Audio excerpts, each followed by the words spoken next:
For 30 years I gave my son everything, every penny, every dream, and every sleepless night. Yet he looked me in the eye and said, "You're nothing to us." He kicked me out. Everyone whispered she was broken. But in court I just smiled, pulled out a yellow document and handed it to the judge. When he read it, my son screamed and I felt justice finally stir. The keys hit the glass table with a clang as sharp as a gunshot. Logan paced the living room, his polished shoes clicking on the hardwood floor. "You think we owe you something," he spat, his voice slicing through the air. "You're nothing to us." I stood frozen to the spot, my fingers tight around the handle of a small suitcase. His words cut deeper than I could have imagined. Each syllable was like a blade twisting in my chest. 30 years. Every penny, every dream, and every sleepless night had been poured into him. And now this. Leaning against the armrest of a white leather sofa with her arms crossed, Olivia gave me a faint smirk. "Daniel, you don't want to drag this out," she said, her tone smooth as silk, yet as cold as the marble countertop behind her. "It's time to go." The room gleamed with wealth. A crystal chandelier, floor-to-ceiling windows, and a wine glass tipped over, its red stain seeping into the cream rug. This house, my house, which I'd signed over to Logan 5 years ago. I felt like a stranger now. I'd given it to him, thinking it was love. "Foolish Logan," I said in a low, trembling voice. "I gave you everything." He stopped packing, his wedding ring glinting as he pointed at the door. "I'm done carrying you. Get out." Olivia's hand twitched, betraying a flicker of unease, but her eyes stayed locked on mine, daring me to crumble. I wanted to scream, to shake him and make him remember the boy who had clung to me after his mother died. But that boy was gone. In his place stood a man I didn't recognize, his face twisted with contempt. My hand brushed against the pocket of my coat, feeling the crinkle of an old envelope. Not yet, I thought. Not here. I lifted the light suitcase, which held just a few shirts, a faded photo of my late wife, Mary, and that envelope. Its weight grounded me, a reminder of something I couldn't yet name. "Daniel," Olivia said, stepping closer. Her perfume was sharp and expensive. "Don't make a scene." "It's undignified." I met her gaze, my jaw tight. "You'll regret this," I said, unsure whether I meant it as a threat or a plea. Logan laughed, a harsh bark. "Regret? You're the one who will be sorry, old man." I turned towards the door. My heart was pounding so loudly that I could barely hear Olivia's final barb. "Take care, Daniel." The door loomed ahead. It was heavy oak with brass fittings, a barrier between the life I had built and the void waiting outside. I opened it. Cold, wet air hit my face and the rain was already soaking through my thin coat. "Logan," I said, pausing but not looking back. "You're wrong about me." He didn't answer. The door slammed shut behind me, the sound echoing in my ears. Rain pelted the street, blurring the glow of a distant street lamp. I stood there with my suitcase, with no car and no plan, with nowhere to go. Everyone would whisper that I was broken, that I was poor Daniel, discarded like trash. But as the rain stung my skin, something stirred inside me. Not pain, not yet. It was an ember, small but alive, flickering in the dark. I stepped forward, the suitcase felt heavier now. I let the night swallow me. The mattress sagged beneath me, creaking with every movement. Sitting in the dim light of a single bulb, I listened to the muffled shouts of my neighbors through the paper-thin walls of my new apartment in Lent. It was a far cry from the house in West Hills. I'd once pictured a different life, travel, laughter, and merriment by my side. Now all I had was a cracked coffee mug, a wobbly table, and a silence that pressed against my skull. I unzipped the suitcase and pulled out a faded photo. Mary smiled in it, her hair catching the sunlight. Logan was tucked up against her side. He was 6 then, with a gap-toothed grin and sticky fingers. I used to carry him on my shoulders and promise him the world. After Mary died in '95, keeping that promise became my life. I worked double shifts, skipped holidays, and sold my dreams of traveling to Europe to pay for his summer camps. I remember the stack of bills on our old kitchen table and how I'd hide them from him, saying, "We're fine, kid." The apartment smelled of mildew. The quiet was punctuated by a drip from the faucet. I put the photo down, my hands shaking. Had I loved him too much? Was that my mistake? I gave him everything. I paid his college tuition, made the down payment on that house, and even signed my pride away when I handed it over. And for what? "You're nothing to us." His words echoed in my head, as sharp as the day he said them. I dug deeper into the suitcase, past a worn jumper, and found it. The envelope was yellowed and frayed at the edges, bearing my old address in my handwriting. I'd kept it all these years, tucked away like a secret I wasn't ready to face. My fingers traced the seal. Not yet. I wasn't sure what it meant, only that it mattered. I saw Logan at 16, begging me to visit his college campus. "You'll come, right, Dad?" I smiled, knowing I couldn't afford the trip. "Sure, son." Another lie to keep him safe. I wondered what he would say if I asked him, "Why, Logan?" "What didn't I give you?" The phone buzzed on the table. Logan's name flashed up. My thumb hovered over the screen, then I pressed decline. I didn't want his apologies, even if he meant to offer them. I didn't want to hear Olivia's voice either. I could hear her saying, "Daniel, be reasonable." I turned the phone off. The silence was deafening. I stood and paced the small room. The floorboards groaned. I thought of Mary's coffee mug, which she held every morning. It had a chip in it from when Logan dropped it as a toddler.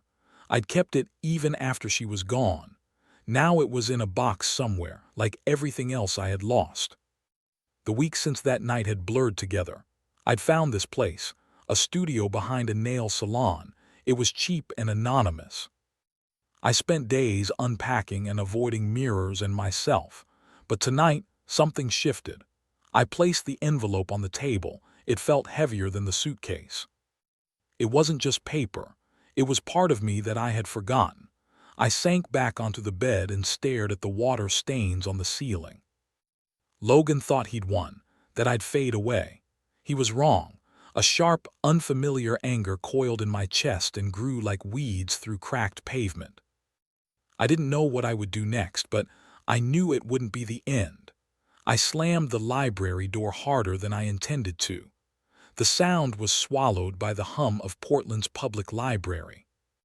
My anger needed an outlet, and its weight pushed me forward, past rows of dusty, musty-smelling bookshelves. It had been 2 weeks since Logan's betrayal, and the pain hadn't dulled. But something else was waking up, a need to fight back. I dropped into a chair at a long oak table. Legal books were piled high. Property law, contracts, inheritance, words that felt foreign yet necessary. I'd signed the house over to Logan, but surely there must be a way to reclaim something, anything. My pen scratched out notes. Each word was a small rebellion against the man who had called me nothing. "You look like you're at war with the world," a voice said. I glanced up. A woman in her mid-50s was standing across the table, her glasses perched low on her nose. She held a thick book, and her coat was slightly damp from the morning drizzle. Her eyes were sharp yet kind, as if she had seen too much to judge. "I might be," I said, managing a half-smile.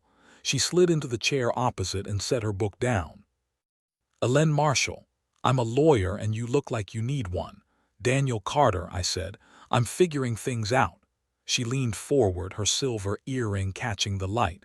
Figuring things out usually means trouble. "Care to share?" I hesitated, then let it all out. "My son kicked me out. He took the house I gave him and said I'm nothing." The words burned, but saying them felt like shedding weight.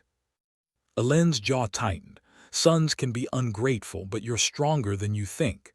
She pushed a book towards me. "Fundamentals of Property Law. Start here. It's not as dry as it looks." We talked for an hour, the quiet buzz of the library fatting around us. She told me about her own scars, a divorce and a daughter she hadn't seen in years. "I know what it's like to lose family," she said, "but you don't have to lose yourself." Her words hit home. I thought of the envelope still tucked away in my apartment drawer. It was more than just paper. It might be the key to justice. How do I fight this? I asked myself. Find their weaknesses, Ellen said, her voice steady. People like your son. They're careless. Arrogant, use that. We moved to a nearby cafe, the air thick with the smell of coffee and rain. My phone buzzed. Logan again. I ignored it. The screen's glow was a reminder of his voice and his cruelty. Ellen noticed but didn't ask. Instead, she sketched out ideas, liens, fraud claims, and old contracts. You need evidence, she said. Something they can't ignore. I nodded, my fist clenching under the table. Logan thought he had crushed me. Olivia thought she had outsmarted me. They were wrong. I wasn't the broken man they thought I was. I was Daniel Carter, and I would prove it to them. Back in my apartment, the light bulb flickered as I sat at the wobbly table. The envelope lay there, its edges worn but intact. I didn't open it. Not yet, but for the first time in weeks I felt it, a steady, real pulse of hope. I could win this. I would. I sat at the library table, gripping my pen like a weapon. The hope I'd felt the previous night burned brighter now, urging me forward. Today, I would start fighting back. Ellen slid a stack of papers across the table, her eyes sharp behind her glasses. This is where we begin, she said, tapping a news article about Logan's real estate firm. The headline mentioned client complaints, small cracks in his perfect world. We spent weeks digging, meeting in the quiet corners of Portland's libraries and cafes. The library smelled of old books and the faintest hint of coffee from a vending machine. The hum of the library grounded me as I scanned documents. My fingers smudged the ink. Logan's life, laid bare in public records and on social media, revealed a man drunk on arrogance. Ellen pointed to a post on Olivia's profile, a polished photo taken at a gala with a tight smile. She's obsessed with control, Ellen said. That's her weakness. I nodded, scribbling notes. Logan's firm was under scrutiny for shady deals, the kind that could ruin him if someone investigated too closely. His ego blinded him to the risks. He thought he was untouchable. Meanwhile, Olivia lived for her reputation.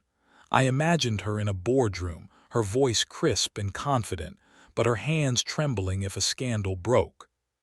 One misstep and her carefully built image would shatter. Found something, Ellen said, sliding her laptop towards me. A forum post from a disgruntled client accused Logan of inflating property values. If we can tie this to him, it's leverage, she continued. Her voice was steady, but her fingers drummed the table, betraying her excitement. I leaned back in my chair, which creaked. He's careless, always was. I thought of the envelope in the drawer of my apartment. Its weight was a quiet promise. It could wait. For now, we needed more names, dates, and proof. Ellen's gaze softened. You remind me of myself, you know. After my divorce, she said, pausing and twisting her coffee cup. He took everything, my home, my confidence. I rebuilt it, but it cost me my daughter. She doesn't call me anymore. Her voice cracked, and I saw the woman behind the lawyer, raw and real. I'm sorry, I said, my throat tightening. I know what it's like to lose a family member. She waved it off, but her eyes held mine. That's why we're doing this, Daniel. Not just for you, but for everyone they've hurt. We moved to a cafe, the air thick with the smell of espresso and rain. Outside, the Portland streets were glistening, reflecting the neon signs. I spotted Olivia across the street. Her coat was pristine and her stride was purposeful. My pulse spiked. I ducked behind the window, my heart hammering. She didn't see me, but seeing her so close and unaware lit a fire in me. Back at the library, we pieced together more information. We learned the name of the client Logan had swindled, Marcus Reed. We also found a date. A deal had been closed last year that was suspiciously overvalued. Each fact was a thread, and I was weaving a net. Ellen sketched a timeline, her pen scratching away as though she were planning a battle. We're close, she said. But we need to be surgical.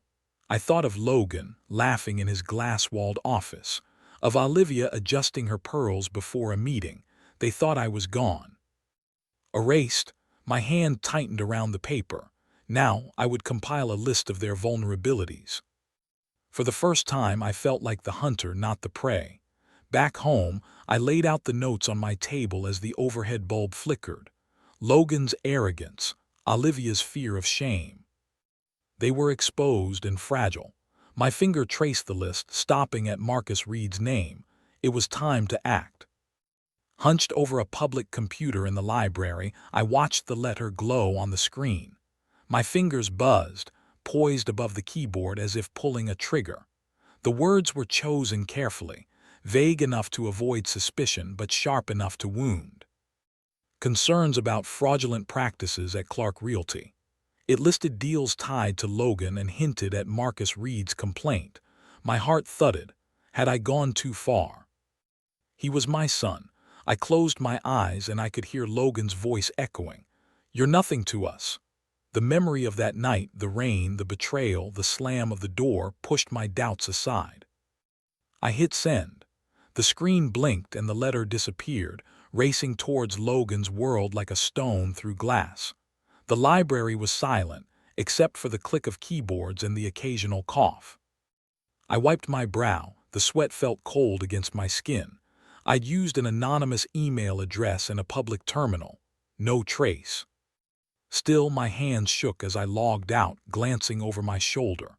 The weight of what I had done settled in, heavy yet thrilling. Ellen met me at a cafe, her coat damp from the September drizzle. "It's done," she whispered. I nodded and slid into the booth. "Sent this morning," she said, leaning forward, her eyes gleaming. "Good, that's a clean hit, but they'll push back, Daniel. Be ready." Her warning lingered between us, but I could see the pride in her smile. I imagined Logan in his office with his tie loosened, shouting at his assistant while emails piled up. Clients calling, colleagues whispering. Olivia would be worse.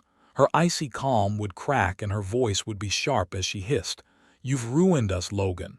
I pictured their argument, her heels clicking as she paced and him slamming his fist on the desk and promising to fix things.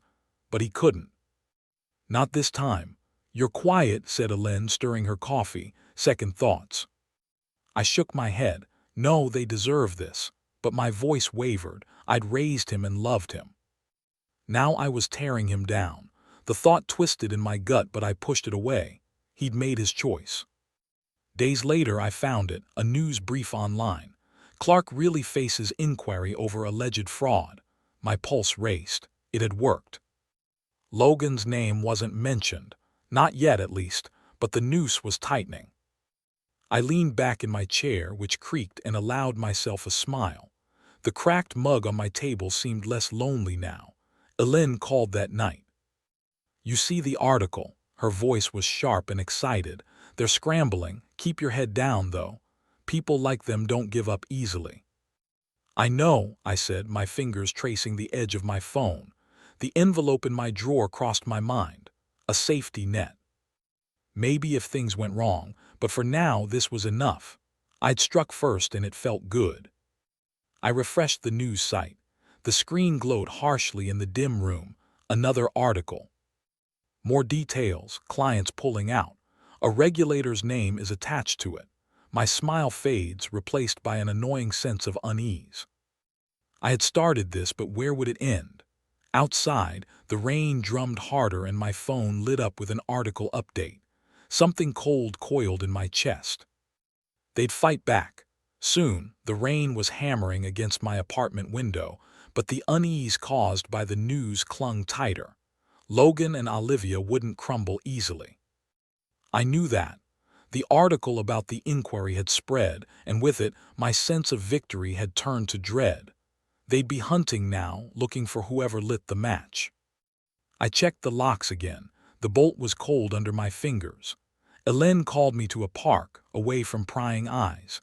The air smelled of wet leaves and her scarf fluttered as she spoke. "Someone's asking questions," she said in a low voice. "A man was at the cafe yesterday watching me. maybe a private detective. Her eyes were steady, but she was clutching her bag too tightly. My stomach dropped because of the letter. Likely. She glanced around the empty park, save for a jogger in the distance. They're scared, Daniel, that's good, but it also means they're dangerous. I imagined Logan in his sleek office, hearing a detective. His jaw was tight with rage. Olivia would be cold and precise in her orders.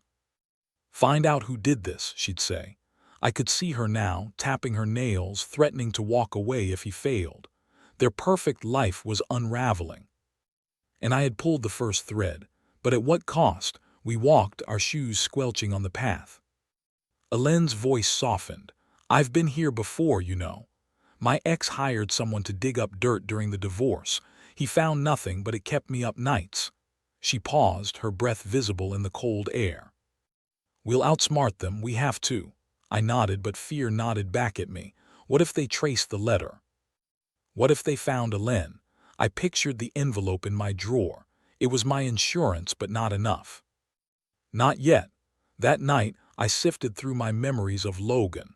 He was 15 when he was caught stealing cash from my wallet. I didn't do it, he'd said, his eyes wide, lying without batting an eyelid. I forgave him then, believing he would grow out of it. Now I saw the truth.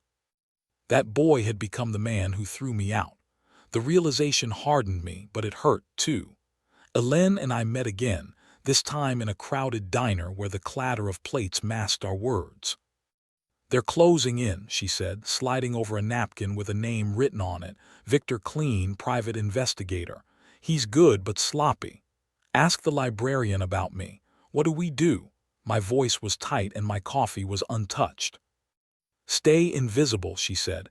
No more public computers, and keep your phone off when you're not using it. Her hand touched mine briefly but firmly. We're smarter than them, Daniel. Remember that? I tried to believe her. But back home, the apartment felt smaller and the walls felt like they were closing in on me. My hands were unsteady as I hid my notes in a shoebox. The street outside was quiet, too quiet. I thought of Logan's lies and Olivia's cold smile. They were circling, and I was the prey. Then my phone rang with an unknown number. I froze, staring at the screen. When it stopped, the silence was worse. A creak came from outside, sharp against the sound of the rain. My fists clenched and my heart pounded. They were close. I had to move faster. I stood in the park, clutching an umbrella whose ribs strained against the November wind. Last night, the sound of the creek outside my window had kept me awake, my pulse racing at every shadow. But today, I was ready.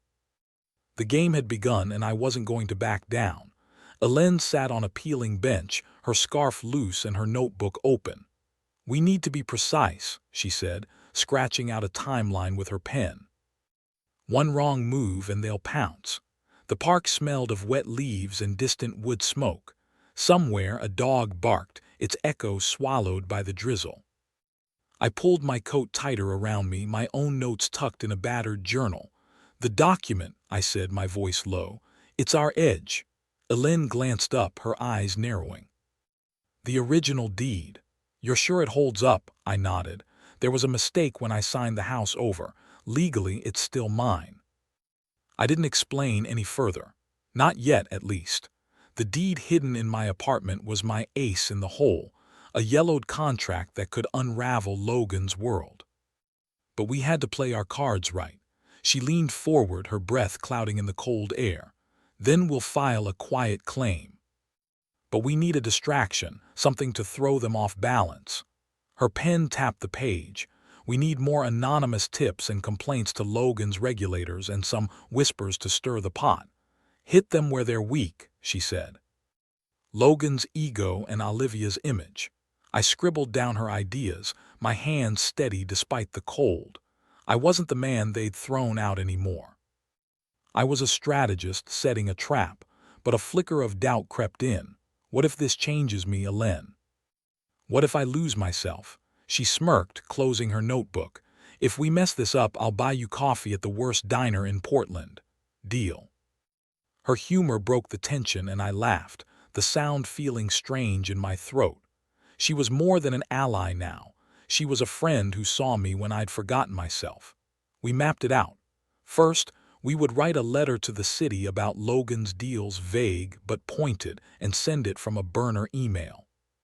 Then we would hide the legal draft for now and use it to reclaim the house later. Each step was a brick in the wall I was building. I thought of Logan's smug grin and Olivia's cold stare. They'd underestimated me. That was their mistake. A man jogged past. His hood was up and my heart skipped a beat. I scanned the park, half expecting to see Logan's detective. "You're jumpy," Ellen said calmly. "He's just a runner, stay focused." But her hand tightened on her bag, betraying her own nerves. I flipped through my journal. The pages were filled with dates, names, and weaknesses. Logan's fraud, Olivia's fear of shame. They were exposed and I held the strings. "We're close," I said, my voice firm. "I can feel it." Ellen nodded and stood up. "We are, but this is chess, Daniel. One move at a time." She tucked her scarf in, her silhouette sharp against the gray sky. I folded my notes. The paper was crisp in my hands. It wasn't just a plan. It was power, something I hadn't felt in years. Back home, the apartment was cold and the radiator hissed. I slid the notes into my pocket. Their weight grounded me. The deed waited in its drawer, but this was bigger now. The game had begun and I was ready to play. I opened the news site and there it was. Logan Carter, my son, the man I had built, was crumbling. The headline screamed, "Clark really found guilty of shady practices." My chest tightened, not with fear but with a strange, sharp joy. I leaned back in my apartment chair, which creaked, and watched the dim lamp cast shadows on the cracked walls. He was falling and I had pushed him. The article detailed it all. Fines, lost clients, regulators circling. Logan's name wasn't at the forefront, but it didn't need to be. His colleagues would whisper about him, and his phone would go silent. I imagined him in his sleek office with his tie undone, shouting at an empty room as deals slipped away. Olivia would be worse. Her voice would slice through their house. "You're dragging us down, Logan. Fix this or I'm gone." He would beg, his arrogance cracking, but she would turn away, her heels clicking on the marble floor. Ellen met me at a cafe, the air thick with cinnamon and steam. "You saw it?" she asked, sliding into the booth. Her coat was damp from the December rain. I nodded, my coffee untouched. "It's working." But guilt twisted inside me. I remembered seeing Logan at 8, with his arms around my neck after a school play, promising to make me proud. Now I was tearing him apart. "He's my son," I said, my voice low. "Is Ellen right?" she asked, her eyes soft but firm. "He's still your son, but he chose this fight." She sipped her tea, her fingers steady. "He might suspect you, Daniel. Be careful." I thought of the deed, locked away. It was my trump card, but Logan's world-shaking moment was enough for now. I remembered him at 16, caught stealing from my wallet and swearing he'd change. "I'll make you proud, Dad." His eyes were wet as he said it. I believed him. I was wrong. My phone buzzed.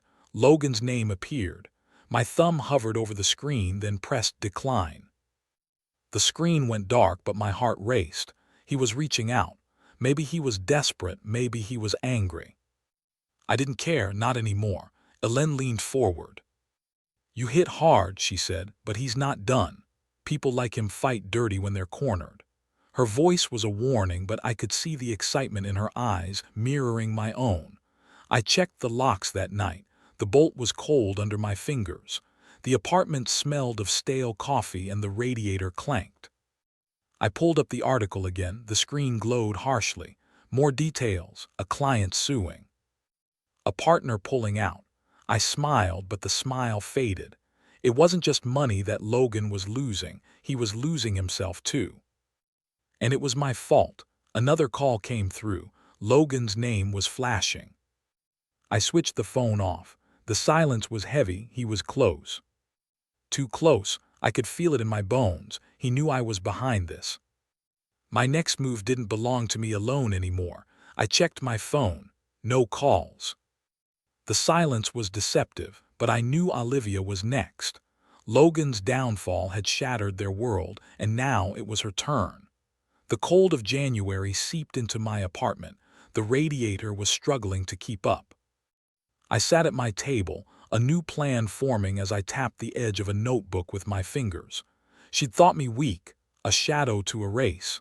She would learn otherwise. Hélène and I had worked quickly. Using a computer in a public library, we crafted an anonymous letter detailing Olivia's mismanagement of her company's marketing budgets. Small overcharges hidden in reports, funneled to personal accounts. It was enough to stall her promotion and maybe even end her career. I sent it to her firm's ethics board, my heart pounding as I watched the screen confirm delivery. It was done. I imagined her in her glass-walled office now, her perfect smile faltering as her boss called her in. She'd snap at her colleagues, her voice shrill as her control slipped. At home, she'd take it out on Logan, her words venomous. "This is your fault, Logan. Your weakness is ruining us." He'd fire back, his voice rising. "Not me, Olivia. Someone's after us." Their marriage, built on ambition, was splintering, and I held the hammer. Hélène met me in a diner, her face drawn. "The letter hit," she said, sliding a news clipping across the table. "Her firm's investigating. She's on thin ice." Her voice was steady, but her eyes darted to the door, wary of shadows. I leaned back in the squeaking vinyl booth. Good, but my triumph was laced with caution. Olivia wasn't Logan. She'd fight smarter and harder. I remembered meeting her years ago at Logan's engagement party. She'd shaken my hand firmly and smiled politely, but her eyes had dismissed me as nothing. That memory fueled me now. "You're enjoying this," Hélène said, half smiling, "but she's dangerous when cornered like a snake." "Let her try," I said, my voice harder than I felt. My secret weapon, the deed, waited in its drawer. I didn't need it yet. My focus was on Olivia's fall, and it felt right. I saw her once from across the street. Her coat was buttoned tight, and her face was pale as she hurried into her office. Her stride was off, not the confident glide I knew, but hurried. I stayed hidden, my pulse racing. She was cracking, and I had done it. That night I read the news again. Marketing exec faces budget probe. Marketing exec faces budget probe. The headline glowed, my trophy, but Hélène's warning echoed in my mind. She was dangerous. I thought of Logan's unanswered calls and wondered if they were talking and plotting. They weren't finished yet. I locked my door, hearing the bolt click. The apartment was dark and the air was heavy with the bite of winter. I checked the news one last time, then froze. A car was idling outside with its headlights off, a black shape against the street's glow. Someone was watching. My hands clenched and my breath shortened. They were coming for me. The car had disappeared from outside my building, but the feeling of being watched lingered like damp air. The chill of February seeped through my coat as I walked to the mailbox, my breath clouding in the air. A thick envelope with my name printed in black ink was waiting inside. My hands shook as I tore it open. A court summons. Logan and Olivia were suing me for defamation, claiming that I had spread lies to ruin them. They portrayed me as a bitter old man, unhinged by rejection. My stomach churned. They wanted to bury me. I paced my apartment, the floorboards creaking beneath me as I held the crumpled summons in my fist. The radiator hissed, but I felt only cold. I imagined Logan in a tailored suit, smirking as he dictated to his lawyer. Olivia would be sharper, her voice low as she urged them to crush me. "He's nothing," she'd say, just like that night. My fear spiked, but something else stirred within me. Defiance. They wouldn't win, not this time. Hélène met me at the library, her coat dusted with rain. "They're desperate," she said, scanning the summons. Although her voice was calm, her fingers tapped the table. "This is a bluff, Daniel. They're scared, and they should be." She pushed her glasses up and her eyes looked fierce. "We have the deed. We'll hit back harder." I sank into a chair as the hum of the library faded. "What if we lose?" My voice cracked, betraying the panic I had tried to hide. She leaned forward, her hand grazing mine. "We won't. That contract is ironclad. They underestimated you, and that's their mistake." Her confidence steadied me like a rope in a storm. She was more than just my lawyer. She was my anchor. We spent hours strategizing. Papers were spread across the table. The deed to my apartment was our weapon. It was a legal error that kept the house mine. Hélène drafted a response, her pen scratching away like a battle cry. "We'll file quietly," she said. "Let them think they're winning." I nodded, my fear easing and being replaced by a quiet resolve. I wasn't their victim anymore. I remembered Logan, aged 16, being caught lying about a stolen car. "I messed up, Dad," he'd said, tears in his eyes. I hugged him, believing that love would fix everything. I was wrong. The boy I knew was gone, replaced by a man who spat in my face. The memory hardened me, but it hurt too. Outside, I spotted Logan across the street, phone to ear, face drawn. My pulse raced. I ducked behind a corner, breathing shallowly. He didn't see me, but his presence felt like a warning. They were close, too close. Back home, I checked the locks. The bolt was cold to the touch. The summons lay on my table, a challenge I couldn't refuse. I thought of the deed waiting in its drawer. It was my shield and my sword. I stood before the mirror and saw that my reflection was sharper than it had been in months. The man staring back wasn't broken. He was ready. I slipped the old envelope into my pocket. It was a promise. Tomorrow, everything would change. Standing before the mirror in a worn suit, I felt the fabric tight across my shoulders, but the envelope in my pocket gave me strength. The courthouse loomed ahead, its stone steps slick with March rain. My heart pounded, but I wasn't afraid. Not anymore. Today I would end this. The deed, that yellowing contract, was my truth, and Logan and Olivia would have to face it. The courtroom smelled of polish and dust. Its wooden benches creaked under the weight of spectators. Logan sat at the plaintiff's table, his jaw tight and his suit pristine. Beside him, Olivia adjusted her scarf, her face a mask of composure. But I could see the tension in her eyes and the way she gripped her purse. They thought they had won even before the trial had begun. Hélène squeezed my arm, her voice a whisper. "You've got this, Daniel." Her calm grounded me. Her presence was a reminder of how far we had come. The judge, a stern woman with gray hair, called the room to order. Their weapon was my summons for defamation, but I had a better one. Their lawyer spoke first, his voice smooth as he accused me of lying and being spiteful. Logan nodded along, his gaze flickering to me as if daring me to break. Olivia's lips twitched into a faint smirk. I remained motionless, my hand steady. Then it was our turn. Hélène stood up, her tone sharp but measured. "Your Honor, we have evidence that changes everything." She nodded to me. I stood up, keeping my legs firm, and handed the judge the deed. The paper was heavy. Its ink was faded but still clear. "This is the original contract for the house," I said, my voice steady. "It was never properly transferred. The property is mine." The room fell silent. The judge adjusted her glasses and began to read. Logan leaned forward, his face reddening. "That's a lie," he shouted, his voice cracking. "He's making it up."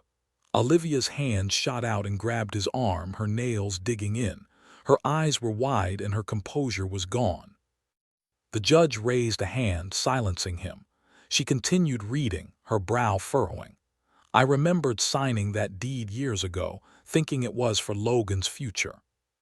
I trusted him, I loved him. Now that same paper was my victory, a twist of fate I hadn't foreseen.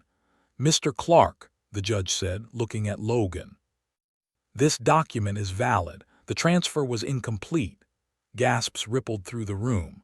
Logan stood up, his chair scraping as he did so, and his voice was a snarl. "No, he can't do this." Olivia's face drained of color and her purse slipped to the floor. She whispered something, her words lost in the chaos.